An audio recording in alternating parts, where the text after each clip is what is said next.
to talk about nuclear power and some other investments you guys are making. But maybe just talk a little bit about the fund that you're running and why nuclear power is a strategic opportunity for you. Sure. So DCVC, we're an early stage deep tech venture fund. And by deep tech, that means we back entrepreneurs solving trillion-dollar real-world problems computationally. And increasingly, we've been seeing, obviously, the energy transition is a huge real-world problem, and there are increasingly approaches to that make it venture investable, which is why we're beginning to back more and more nuclear companies and seeing more and more exciting opportunities. So a lot of people might think that nuclear power was something that we used, and we moved on from. Why do you think that this is a future option for us? Yeah, there are a couple of reasons. One is that taking any tools out of the climate fight toolbox right now is not super well advised. Another is actually many nuclear power plants are under construction around the world, so whatever we sort of think in our little US bubble, the rest of the world is going to keep using nuclear power, and well, they should. And for us, finding new ways to do nuclear that are more appropriate for our needs, the way that we build things, more likely to fit our economic models is super promising. And just that opportunity to provide clean power reliably and potentially process heat for industrial uses is just really essential as we try to figure out how to bring a clean future rapidly. So maybe we address the issue. What's the difference between the nuclear power that's being built today than the one all of us know and loved in the 70s? So there's what are called Generation 3 Plus plants that are being built today, and those are similar to the ones in the 70s, but they have fewer components, much more. People don't like the term passive safety, but let's say safety that works automatically without power or human intervention. They're about the same size. So that's what's under construction today. But what we're investing in is what will be under construction in the next 5, 10, 30 years, but starting at the end of this decade. And those are much smaller. And the goal is that they can be manufactured in the factory using modular components. We can apply all of the innovations we've made in manufacturing, digital twins, automation, and build them more easily.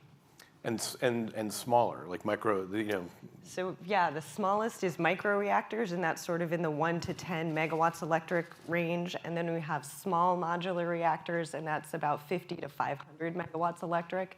And we have large reactors, that's what we have today, and that's a gigawatt. So when we say small, we still mean like up to 500 megawatts. That's significant. And these are new, and they're new designs, but they're also based on technology that was developed in the 1970s. So it's a relatively well understood technology, and it's not going too crazy on that front. It's really just modernizing the designs, both in the Gen 3 Plus and the Gen 4, with modern design tools and not slide rules and whatnot. Maybe just flat out make the case for why nuclear power is a green technology and how it is a green option for us. I'll let you go, and then I've got. Sure. Yeah. So one, it doesn't emit air pollution. So it's sort of existing reactors are the size and shape of a coal plant without any air pollution.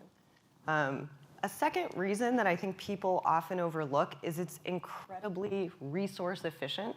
So nuclear energy requires much less of every type of material than most other energy sources.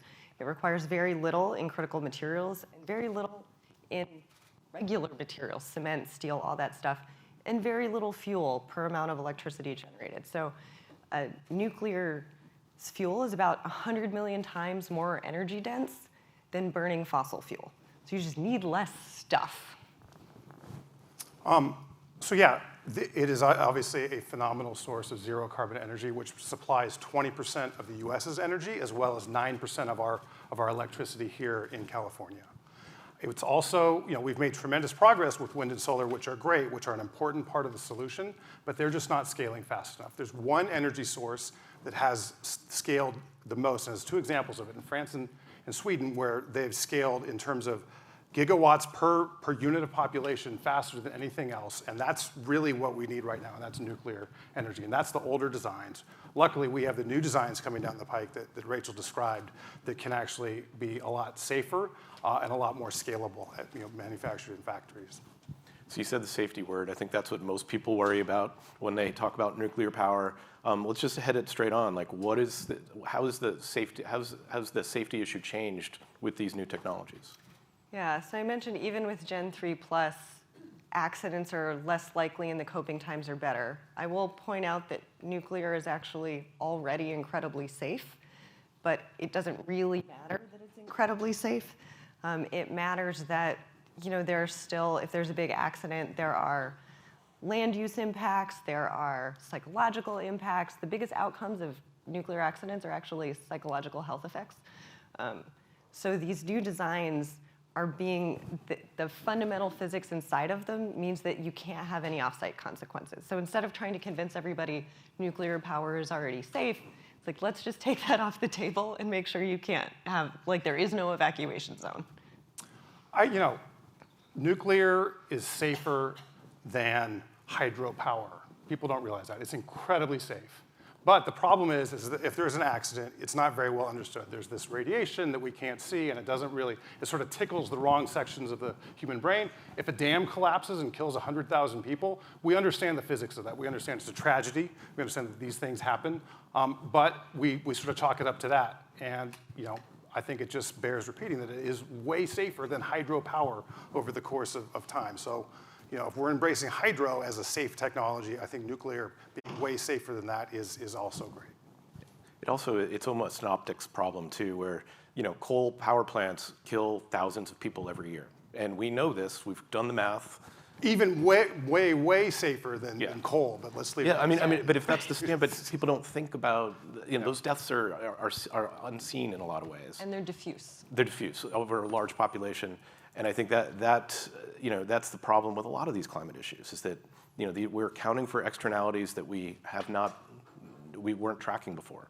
And I think when you look at nuclear in that light, you have to take on a new context. So that all being said, I still think there's going to be a tough regulatory road in the United States. Like, do you see European countries out in front on this, and then is the U.S. going to trail behind, or how difficult is it going to get this done in the U.S.? Yeah, it's a good question. I actually want to give credit to Canada for doing a great job in implementing a flexible regulatory structure, and we see a lot of countries starting at Canada, and their regulator and our regulator are actually very cooperative and are continuing to build ways to cooperate with new technologies. Europe, it's a mixed bag. It depends a little bit on the country. Many of them are also sort of flexible like Canada, so we'll see. And I want to give credit to the NRC that they're working very hard to update how they do things, write new rules, interact really proactively with the developer community. They've made sort of a roadmap of how to engage with them. They're making more things generic and standardized. So the NRC is working really hard. Yeah, I think the thing that resonates with me is when you talk about really making this a product. It's a factory, it's a power plant, but it's being productized and modularized, and that comes with efficiencies and and can really capture all the learnings of the last 50 years of development. Talk a little bit more about where we're going to see where these plants could be located and how they would work. I'm sure. One of my favorite examples is that, it's obviously on the other coast, but right in the heart of Boston on MIT, there's a beautiful 5-megawatt reactor that's been there for 30 years that people just don't care about. It's there, it's safe, and it's been operated on MIT campus. So the beauty of SMRs is that they can be distributed. I don't think we're going to build one in Berkeley anytime soon, but these are great solutions. I would love to see you try. I think that that might be a trailing adopter, but nevertheless, I think they're great use cases for military bases and other remote communities. There's communities in Alaska that still bring diesel fuel in by dog sled in the wintertime to keep their power on. That's obviously not a great use of resources, and it's a great use case for an SMR. Yeah, and one other thing that's actually gaining some real traction is what we're calling repowering coal. So taking coal facilities that are shutting down and repurposing some of their power conversion infrastructure, but certainly all the grid infrastructure. And a lot of the benefits of that are the communities, one, you don't want to leave those people and those jobs behind. The skill sets are typically very similar to what you need in a nuclear power plant, so the retraining is pretty minimal. And so there are several groups engaging heavily in kind of the environmental justice and in community engagement pieces of how you transition coal infrastructure to nuclear infrastructure. In just like, how do we bring everybody along on this journey, especially as we know grid infrastructure is a huge challenge. That's a really great point. Yeah, and I'd also say, just to add on to that, for a lot of the coming technologies, these are technologies that are hydrogen electrolyzers or making ways of making sustainable aviation fuel. There's an imperative for them to use green electrons on the way in, and the green electrons are becoming more and more scarce, and so that's another great use case for an SMR, is to site it next to one of these new next generation plants that are going to be creating the materials that will hopefully help us have a modern economy. So we've been talking about fission. Let's pivot to fusion. Every 6 months, there's a fusion breakthrough, and it's going to change the world. And 6 months later, we have to go through the entire steps again. How close are we to a functional, practical fusion power source? You want me to take this one? Yeah, I've got an answer, but I'd say I've heard from reliable folks that are sort of run the labs that starting today, it is still 30 years away. We're seeing these amazing breakthroughs, but these breakthroughs are just sort of, just think of them as big breakthroughs on experimental equipment designed to run that experiment, not big equipment designed to extract power and turn that into electricity, which is a huge gulf.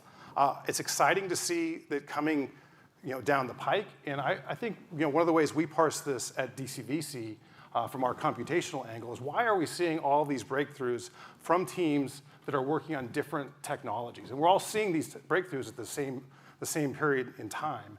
We think that's partly driven by the maturity of these computational models, the computational infrastructure with AWS and Azure, as well as the machine learning and other AI algorithms. All of that maturity is kind of coming to a head right now, and it's now cheap enough to run those simulations. It's possible to run those simulations in silico, and that's letting all of these fusion teams sort of race ahead and make these breakthroughs that we're seeing.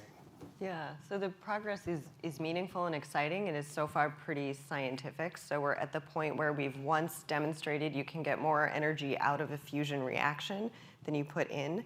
We're pretty far from showing that you can get more energy out of a fusion system than you put in, but again, because of these improvements, progress is accelerating. So I'm going to give a slightly rosier view. If we hope for continued compounding rate of sort of improvement and breakthroughs, maybe mid-2040s, you might have a fusion power plant.